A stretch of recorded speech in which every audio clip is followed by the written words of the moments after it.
Hi, welcome to Histamine Health Coach, where we navigate life with histamine intolerance and find ways to feel our best. I'm Teresa, your histamine health coach, and today we're talking about something that might seem small until it isn't. Something that literally burned its way into my life, latex.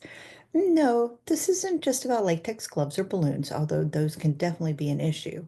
This is about the hidden latex in everything, everyday items like clothing, makeup tools, and bandages, and how they've affected me, especially as someone with histamine intolerance and mast cell issues. So let's dive in. As many of you know, I have suffered from histamine intolerance for years. I have urticaria pigmentosa and MCAS. When I was diagnosed, there wasn't much information about UP or even histamine in general, so I've had to learn how to diagnose and treat my symptoms on my own. One of my first challenges was latex burns. Early in my diagnosis, I would get lesions on my legs. They were fairly large, and sometimes I would nick one while shaving. The first time that happened, I remember putting a band-aid on it. Now, I'm going to say band-aid occasionally because for me, band-aid is a generic term, like just put a band-aid on it.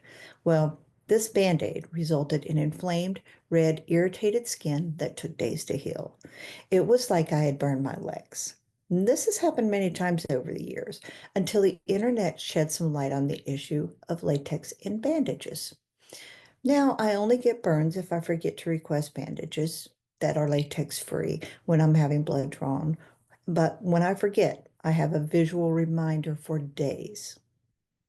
Now, fast forward a few years, and I began having trouble with my workout clothes. They were leaving whelps on my skin. Now, it was generally in the area of the waistband and the band of my sports bra. Now, keep in mind that if I just wore the workout gear and didn't work out, I wasn't getting the whelps. Eventually, I realized that the latex of the sports bra and the waistband were interacting with the moisture from sweating and causing the whelps. My most recent experience with latex came just a few months ago. I ushered in 2025 with ice packs and burn cream, attempting to relieve the pain, swelling, and redness from a really large bandage. I was using it to cover a massive scrape from a fall a few days earlier. You see, somehow I screwed up and bought bandages online that weren't latex free. It happens. But why the drastic reaction? Well, latex sensitivity comes in a few different forms. There's type 1 latex allergy, which is an immediate IgE-driven immune response. For me, that appears in the reaction I get with a latex cosmetic sponge. When it hits my skin, it burns almost immediately, which is a good thing because I feel it and it can be stopped. Then there's type 4 sensitivity, which is delayed and more common with skin contact. This is what I normally have. Here's where it gets interesting. If you have histamine intolerance or MCAS, your threshold for reacting is already lower. So even a small latex exposure can tip the scales and create a histamine storm in your system, especially when moisture, heat, or friction is involved. Now, this is a podcast for women, so I would be remiss if I didn't mention latex condoms. Latex condoms are made from natural rubber latex, and that's a known allergen for a lot of people. Combine that with moisture and mucous membrane, and if your body's already nearing its histamine threshold, you'd be setting off a reaction that didn't see coming. So, if you've ever experienced burning, itching, and or pain after sex, it could be a latex sensitivity. The good news is there are safer alternatives like polyisoprene condoms. Skin, SKYN, is one of those brands that's both latex-free and hormone-free. Bottom line, you deserve comfort and safety, and if something feels off, you're not crazy for questioning it. So when it comes to latex, I've made a few adjustments in my daily habits to remove and work around latex products. For one thing, I no longer use cosmetic sponges. I apply products with a cosmetics brush or my fingers. Just make sure that you're not transferring anything else that could be on your hands to your skin. If you have a special occasion that requires a makeup artist, request latex-free products ahead of time, and they will be happy to work with you.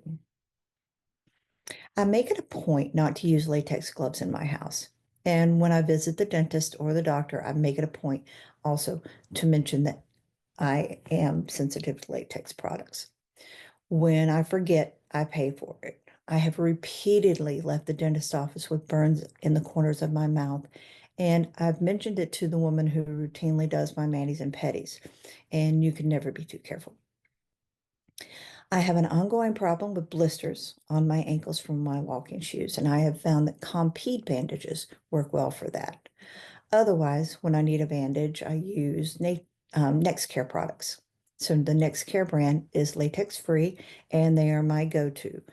If you question whether or not a bandage is latex free, just ask your pharmacist and they will point you in the right direction. I'm known for having feet that like to swell. This is why I generally have blisters around my ankles from my workout shoes. So I've been using compression sleeves on my feet. They're from Physics Gear. They're made of 80% nylon, 20% spandex, and I have never reacted to them. Both of these materials are synthetic and latex free, which makes them a great option for me. Of course, if you have a latex allergy or chemical sensitivity, always double check the product description or reach out to the company to be sure. If you're interested in these compression sleeves, just contact me and I'll send you a link. Most of the time, I wear cotton bras. This was a change I made after I had surgery a few years ago, and I had to wear them for a couple of weeks. I just continue to wear them and I don't have any issues. If you have sources for pretty cotton bras, though, please feel free to share because I found that they're not the most attractive things to wear.